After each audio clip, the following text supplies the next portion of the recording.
Yesu ashimwe cyane bavandimwe, ndabasuhuje muri mu mpande zose z'isi. Nongeye kwishima kongera kuganira namwe ijambo ry'Imana kugira ngo rikomeze duhugure ko ari bwo bushake bw'Imana. Ubu ngubu ngiye kubanza gusenga kugira ngo umwuka anyobore mu byo ndibuze kuvuga byose. Data wa twese uri mu ijuru, nje imbere y'ubwiza bwawe nkwinginga kugira ngo ubane nanje. Ndakwinginze kugira ngo unyobore mu byo ndibuze kuvuga byose. Ugushaka kwawe aba ari ko gukoreka mwami muri kano kanya. Ndakwinginze Mana ya Abrahamu, Mana ya Isaka, Mana ya Yakobo, kugira ngo umubwenge mbashe guhugurwa kandi n'abazanyumva babashe guhugurwa, kugira ngo mwami dukomeze guhugurwa nawe kandi dukomeze gusoma ku byera byawe kugira ngo bitugirire akamaro. Ni mu izina rya Yesu Kristo w'i Nazareti mbigusabye mwami, amen. Ngiye kurimba akaririmbo gato nkuko musanzwe bumenyereye. Nkunda kuririmba, ndabikunda iyo ndimo gusenga. Mpura na byinshi bimbuza gukora ubushake bwawe Mana, ubushake bwawe mu buzima bwanjye. Niyemeje yuko nzagukorera Mana ngeze kugupfa. Mu minsi nsigaje yo kubaho kwanjye, unshoboze kugukunda ngukiranukire. Umwanzi wanjye ahora ntera nkateshuka inzira zawe. Nagambirira gukora ibyiza, ibibi bikantanga imbere. Namenye ko ngoswe n'igicu n'ingabo nyinshi zikomeye. Ntabwo bamfite habe na gato, Yesu mbereye maso. Ntabwo bamfite habe na gato, Yesu mbereye maso. Haleluya. Rero ndifuza ko dusoma, mushaka mufate amabibule yanyu tuzajye tugendana. Ni byiza kugira ngo aho nsoma namwe muhasoma kugira ngo tugendane. Turabanza dusome mu gitabo cy'Itangiriro igice cya mbere kuva ku murongo wa mbere kugeza ku wa 3. Umutwe w'amagambo uravuga ngo Imana irema isi n'ijuru n'ibirimo byose. Mbere na mbere Imana yaremye ijuru n'isi. Isi yari itaragira ishusho, yariho ubusabusa, umwijima wari hejuru y'imuhengeri. Maze umwuka w'Imana yagendagendaga hejuru y'amazi. Imana iravuga iti habeho umucyo, umucyo ubaho. Turi buze kuwaganira ahangaha, ariko kandi ndashaka ko dusimbuka tugasoma mu Itangiriro igice cya 3 kuva ku murongo wa mbere kugeza ku wa 7.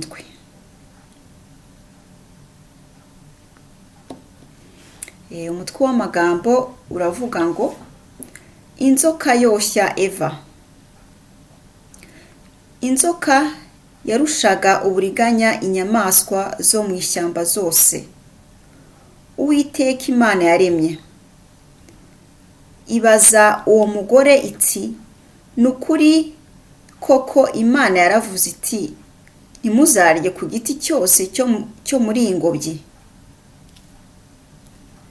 Uwo mugore arayisubiza ati, imbuto z'ibiti byo muri iyi ngobyi twemererwa kuzirya, keretse imbuto z'igiti kiri hagati y'ingobyi nizo Imana yatubwiye iti, ntimuzazirye, ntimuzazikoreho, mutazapfa.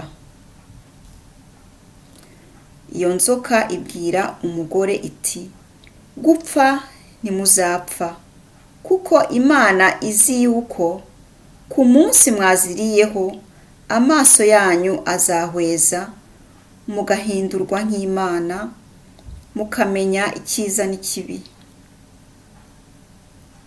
Uwo mugore abonye yuko icyo giti gifite ibyo kurya byiza, kandi ko ari icy'igikundiro, kandi ko ari cyo kwifuriza kumenyesha umuntu ubwenge, asoroma ku mbuto zacyo arazirya, ahaho n'umugabo we wari kumwe nawe arazirya. Amaso yabo bombi arahweza, bamenya yuko bambaye ubusa, badoda ibibabi by'imitini biremeramo ibicocero. Amen. Yesu ashimwe cyane bavandimwe. Mu gisoma cya mbere twabanje gusoma, twabonye ukuntu mu isi Imana yaremye isi n'ijuru, ariko igihe irema isi, mu isi hari umwijima mwinshi cyane, kandi hari n'amazi. Mbese ntago isi yari ifite forme. Ariko Imana ntago ikundana n'umwijima. Imana ikintu yatangiye kuvuga, yarategetse iravuga ngo umucyo nubeho, maze maze haba umucyo. Kandi aho hose hari muri yose ukuntu hari umwijima, Satani yari yamaze gukorogwa hasi. Imana, ubwiza bw'Imana bwagendagendaga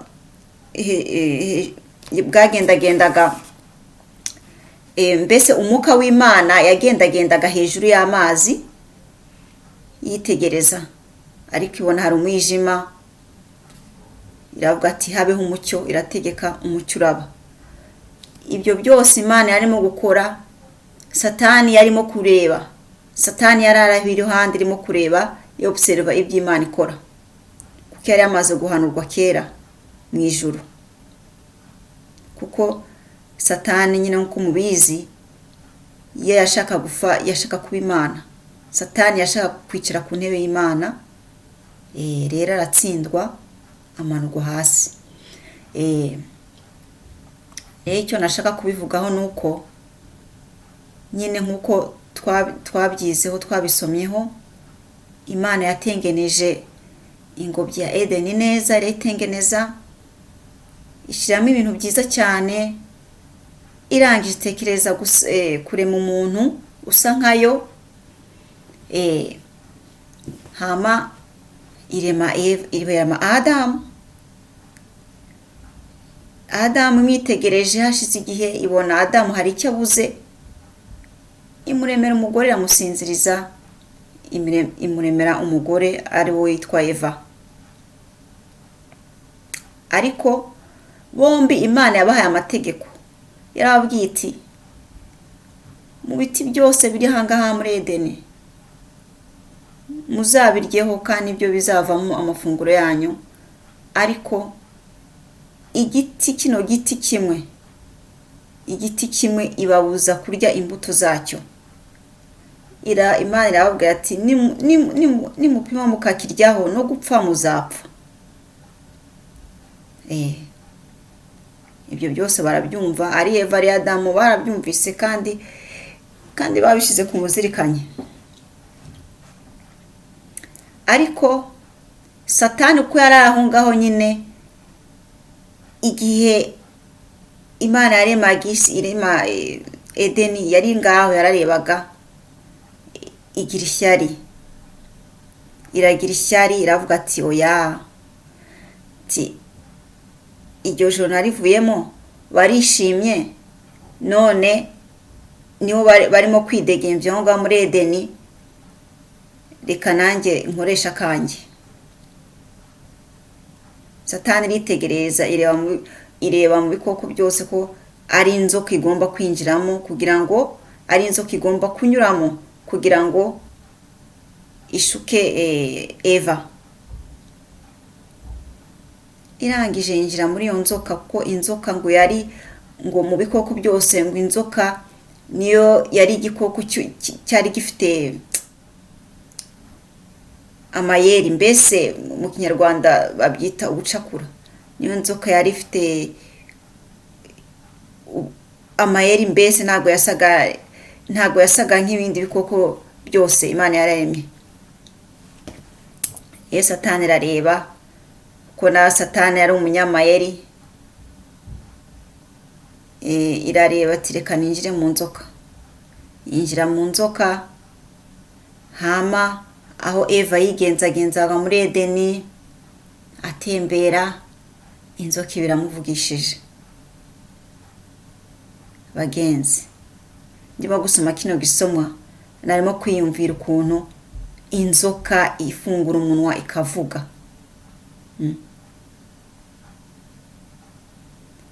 Eva barayumvise, atangira kuganira n'inzoka.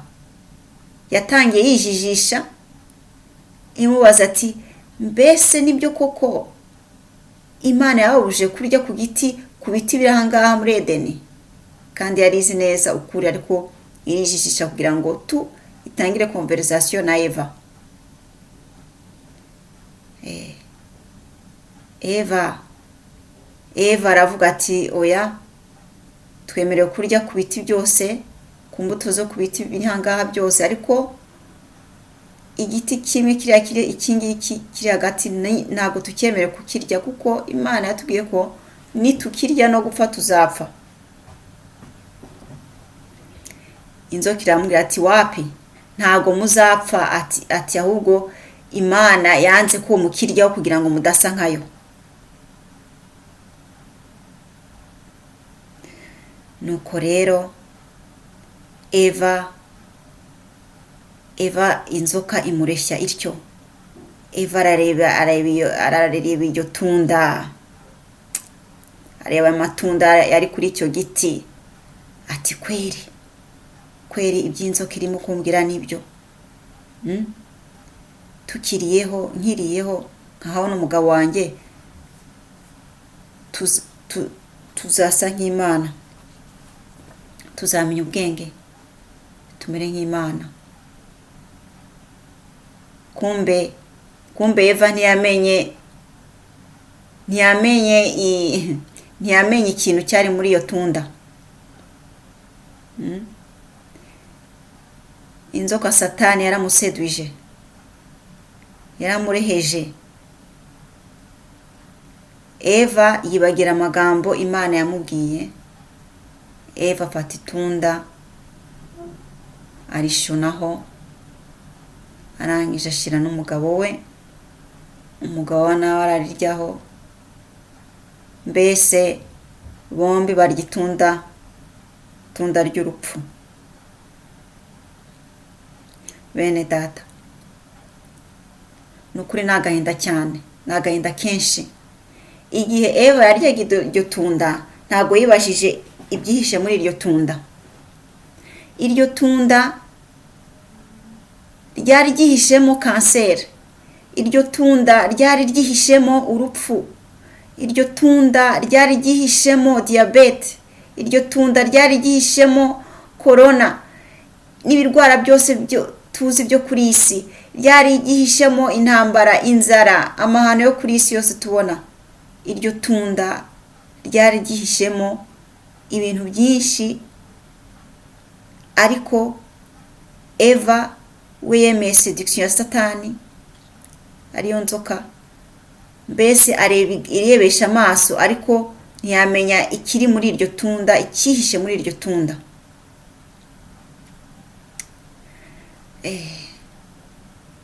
Imana idufashe kwere. Niyumvira ni kangahe inzoka Satani ituvugisha. Yavugishije Eva muri ile epoke, ariko no muri iki gihe cyacu no kugeza kuri uyu munsi Satani aracyavuga. Satani aracyatuvugisha. Ashobora kundi bakavuga ati Janine wowe wakoze biriya ko n'abandi bose babikora, cyangwa se wakwitwaye kuriya ko bigezweho.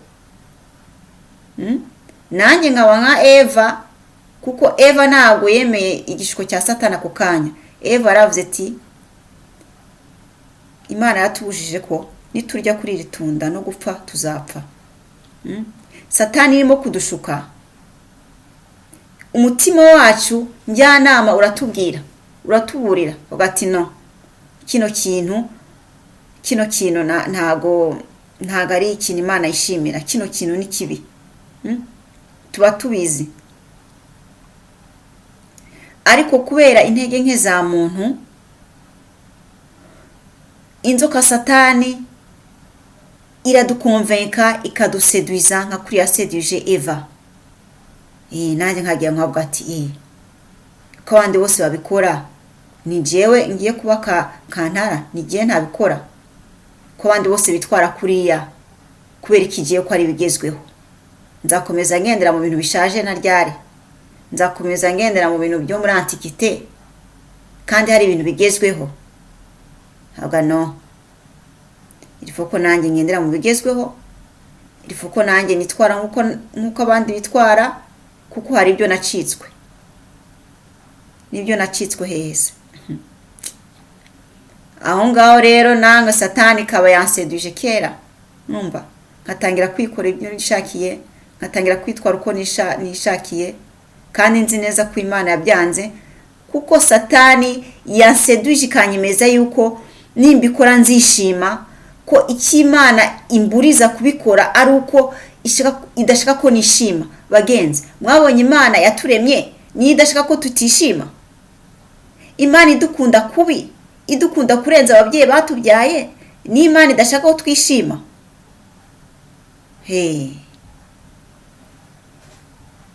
Umwami Yesu Kristo adufashe kwere. Inzoka ituvugisha kenshi. Inzoka ica muri byinshi ituvugisha. Ni kangahe umuntu yumva afite ibitekerezo bihengamye, ukumva hari ibitekerezo, icyo gitekerezo cyose kije kidahamanywa n'ijambo ry'Imana, kiri contre y'Imana yanga, aho ngaho Satani iba yamaze kukuvugisha. Aho ngaho Satani ibirimo kumvugisha. Nuko ngo ikora system yari ifite kera kubwa Eva na Adamu, iracyayifite nanone. Satani ntabwo yahindutse. Satani n'umuriganya iracyari wa wundi, kandi iracyavuga no kuri isa n'umunota iravuga. Bene data, twitondere ijwi rya Satani. Tuzatwumva, tumenye kudiserna ijwi rya Saint Esprit, ijwi rya Mwuka Wera n'ijwi rya Satani. Kuko nuko nguko turi mu ntambara, kuba muri isi turi mu ntambara nuko bimeze. Ko Satani irashaka abirotsa. Satani yaje kwiba, kwica, kwangiza no kunyaga. Ibyo byose itubwira, iduseduiza, igira gute, ati nutabikora kuriya ntabwo uzakira nk'abandi. Ariko tukibagira kakaju k'Imana yatubwiye, kandi karacyatubwira kavuga ati bana banjye, nimurya kuri ariya matunda no gupfa muzapfa. Ntago Imana ivuga menshi bagenzi, ivuga make, ariko Satani ni uvuga menshi kandi aseduiza. ariko Imana ntivuga menshi. Data wa twese uri mu ijuru ntabwo avuga menshi, aduha inzira tugomba kugenderamo, ahasigaye akaduha liberté. Kandi akaduha liberté, kandi ahora tubabaye, ahora dufite impungenge, kuri ntako Imana itagira kugira ngo ituyobore mu nzira nziza. Maze Eva aragenda, amaze gushuna kuri iryo tunda ry'urupfu, ashyira umugabo wiwe. Ntabwo umugabo we yadiskise cyangwa yamubaje yanze, kuko nawe yari abizi. Ntabwo yavuga ati no, wariye kuri rya tunda ry'urupfu, Imana yaratubujije. Ariyo mpamvu ko yatubwiye ko no gupfa tuzapfa, ngiye ntabwo nshaka gupfa. Ariko ntabwo Adamu yagize izo mbaraga, kubera urukundo yakundaga Eva, yaremeye tout de même, arenga ku itegeko ry'Imana ye, ashuna kuri iryo tunda. Ko wamaze guseduiza na Satani aba yamaze kurya uburozi deja. Rero iyo asanze undi kugira ngo amuhe kuri iyo tunda ry'urupfu, uwo muntu akagusanga nkuko Eva yasanze Adamu, akagusanga utari bien équipé, iryo tunda nawe uriryaho nuko bimeze. Adamu yariye ku rukundo yakundaga Eva, mbese neza yemera kujyana mu rupfu na Eva. Bavandimwe, muri iki gihe cya none, eske ni ukwitondera abantu tugendana nabo, abagenzi bacu, abo tukuraburana, mbese umuntu akitondera izo nzira zose, kuko Satani azanyura mu majwi adushuka, aduseduiza, ariko azanyura no mu bantu tugendana nabo, abitwa inshuti, anyura muri abo bose. Rero ni kumwe wacu umugani ngo ibikundanye birajyana. Rero nkemera kurya itunda ry'urupfu kuko ngo ni inshuti yanjye, ndamukunda, nkemera kurirya pe, kuko mukunda. Ariko nzi neza yuko Imana yambwiye ko iryo tunda ari ry'urupfu, ariko nkemera kurirya, nkajya mu ntege nke kuko ngo mukunda. Uzi ko abantu twebwe abana b'abantu dufite kumvira umwana w'umuntu w'umubiri n'amaraso nkatwe, abagira ngo twumvire Imana Data yaturemye, ariko tukumvira umwana w'umuntu kurenza Imana. Imana itubabare cyane, idufashe, iduha ubwenge.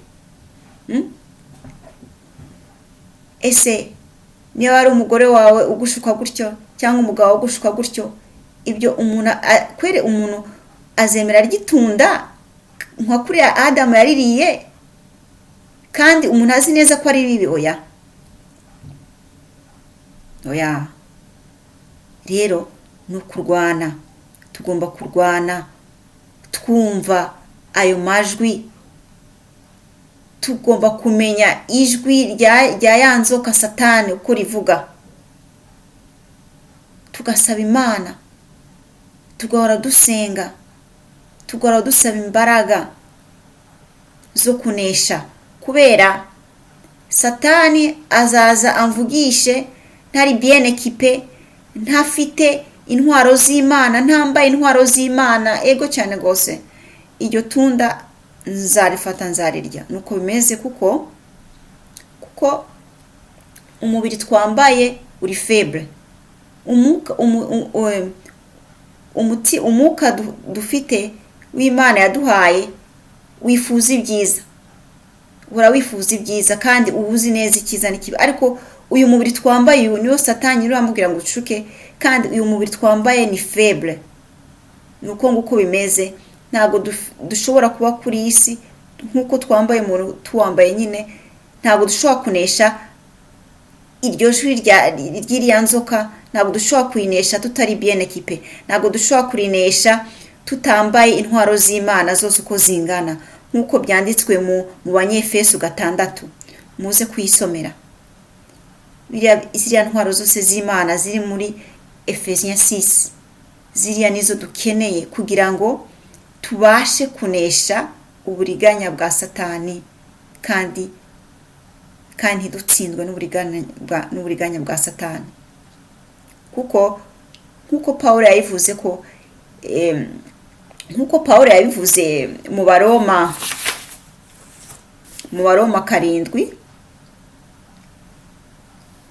7:19 ngo kuko icyiza nshaka atari cyo nkora, ahubwo ikibi nanga akaba ari cyo nkora.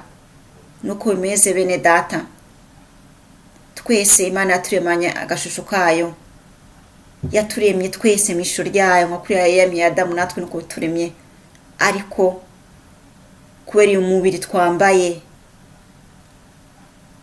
iyo tutari mu masengesho, iyo tudasaba Imana imbaraga, iyo tudasoma ijambo ry'Imana, umubiri wa faible. nuko nguko byifashe, twabyanga twabikunda, nuko bimeze, nuko nature y'umubiri twambaye imeze. Kabona Yesu yaraje kudupfira, akemera akava mu ijuru, akiyambura umwana akaza kudupfira. Nuko exactement yari yabonye ukuntu uyu mubiri wacu twambaye ukuntu umeze. Ntabwo ari ikintu, ntabwo ari inshuti yacu. Uyu mubiri twambaye si inshuti yacu bagenzi. Uriska kutujyana Gehinomu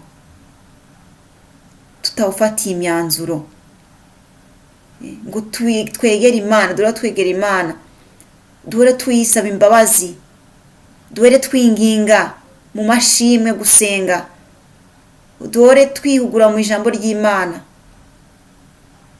Atari ibyo, uyu mubiri uriska kutujyana Gehinomu. nuko bimeze. Bene data, umwami Yesu adufashe cyane, adufashe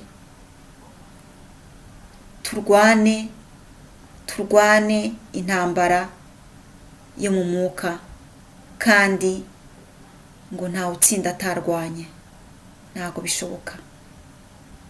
bishoboka. N'abatlete bariya biruka bose batsinda, abatsinda no kuba babikoreye, baba barwanye intambara ikomeye, baba bagiye muri training, baba bagiye muri discipline ikomeye. Ntago wapfa kumwe tubona bazamura ibikombe bishimye basetse, baba bakoze, baba bafashe discipline. Natwe nk'abakristo, nk'ubwoko bw'Imana dushaka kuzabana n'Imana, ntago agakiza kazatwizanira. Agakiza nako gukorerwa buri munsi uko bukiye uko bwije. ngo tugomba kuba nk'abakozi ba 11:00, ngo tugomba gukorera ijuru tugarishakisha n'ingufu nyinshi cyane kurenza uko dushakisha amafaranga yo kuri isi. ngo kuko ngo intwarane zonyine ngo nizo zinjira mu bwami bw'ijuru. Intwarane, abantu batava kwizima, abantu bari bien déterminé, abo ngabo ngo nibo bazabona ijuru. Uwiteka dufashe cyane bwoko bw'Imana, turwane intambara yo kunesha Satani, iyo nzoka Satani ya kera ikitubwira, ikidusedwiza, tuzayinesha kubw'imbaraga za Yesu Kristo umwami wacu, kuko ngo dushobozwa na Yesu Kristo uduha imbaraga.